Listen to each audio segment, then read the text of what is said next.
তো এই যে বৃষ্টির মধ্যে ভিজে ভিজে আমি বাড়িতে ঢুকলাম। এই!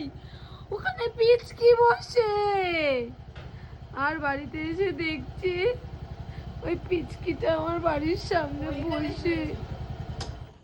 এখান থেকে ওখানে শুলো, আবার এখানে এসছে। এই যে এর সাথে আগের দিন মারপিট লেগেছে। এই যে দৃশ্যগুলো আমি বাড়িতে এসে দেখতে পাই, এই দৃশ্যগুলো দেখেই আমার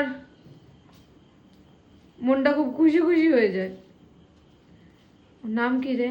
ওর কোনো নাম নেই, বেনাম। বিষয়টা কেমন করে ঘুমাচ্ছে, তোকে মজা কামড়াচ্ছে না? ইরে মশা ধরেছে দেখ মাথার মধ্যে। মার আরিস, রক্ত খেয়ে নিল রে বাচ্চাটার। কিছু দে, একটা কিছু দে, একটা কিছু দে। দাঁড়া দাঁড়া দে, ইস, কিছু দে।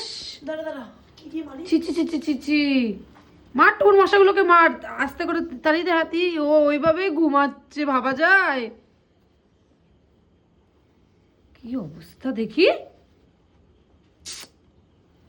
এই তোকে মশা কামড়াচ্ছে না? তাও ঘুমে। আসলে ওর বেপাত্তা ঘুম পেয়েছে জানিস তো, ওই জন্য না। শিঙ্কু ছেলে না মেয়ে? ছেলে।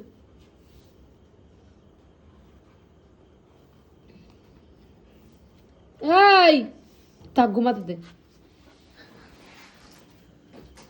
ওরা দেখলে তোকে ধরে খাবে। কে এইগুলো আবার এখানে শুইয়ে দিল?